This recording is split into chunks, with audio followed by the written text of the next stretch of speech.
Hello, this is Charting Man Dan of TheChartGuys, where we teach the little guy and girl how to utilize charts to manage their own trades and investments. What do I mean by the little guy and girl?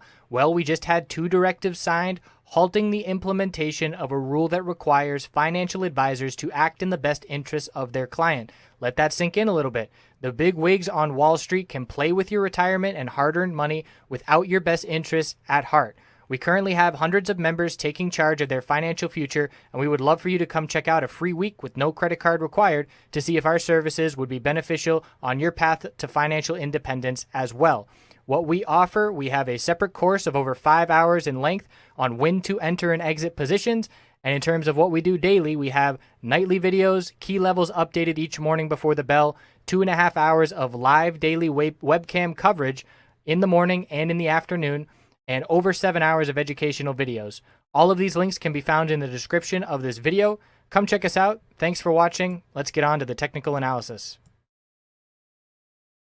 Checking in on oil, the bulls had some nice momentum. Looks like we had a contract rollover and nice continuation for the bulls. So $54 is now support, and the bulls are looking to hold that on a back test. We are coming back down towards that level, giving back some significant gains of that bullish start to the day.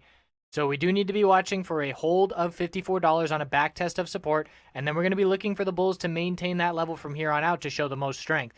So the daily time frame did form a long upper wick of profit taking with that occurring, and you can see the last time we got up to 55.21, it was a big upper wick of profit taking, and we saw a lot of weakness after that as well. So we got up to 55 on the dot. That's a new resistance, 55 and 55.21.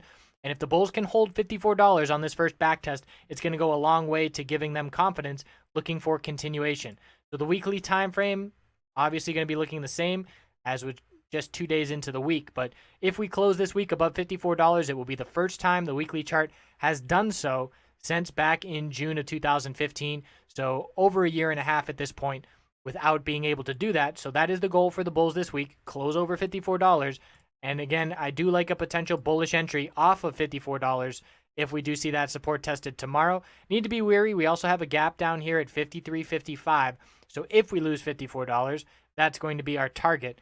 But as of right now, ideal scenario for the bulls, hold that level. USO. So we had a gap up open, and it was the highest price we have seen in USO since back on January 2017. So a month and a half with that, the highest level. We have that clear resistance, 1163, 62, 58, 62, and we did get up to 1164. We did reject from the upper Bollinger Band as well, however. That's 1159 resistance. You can see the Bollinger Bands are beginning to expand to allow some room to the upside. But we have to see a strong close by the bulls and a break above these low 1160s to be looking back to resume the uptrend, back looking at 1181 as the next major resistance, besides those upper Bollinger Bands on the daily.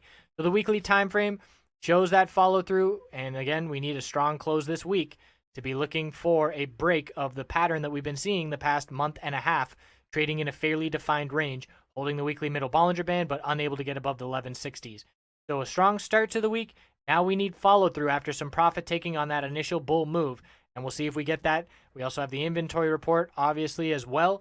That's going to be coming up this week, so we need to be watching for a bullish reaction, $54 support to hold, and an ideal scenario for those bulls would be a break of 55.21 to continue heading higher highs. Let's zoom out again and look at that long term. So we were looking for $54 to break, and now the next level after 55.21, we're going to be looking back at previous support, now resistance, 56.54, then looking up towards $60. And again, if we get a move over 62.56, it's going to be very significant for the bulls, and we could see an extremely strong year because of the lack of history above that level. So the bulls have momentum here to start 2017, and we're looking for a break of 62.56 to be the green light go for a potential 20% move from where we currently stand on oil. So that's looking a ways into the future. Certainly would rather be betting bullish than bearish at this point due to the momentum that we do have to the upside. And it will be very clear if the bulls lose this momentum if we do break this higher low pattern on the daily time frame currently intact. So I appreciate you watching. We'll check back in tomorrow. See you then.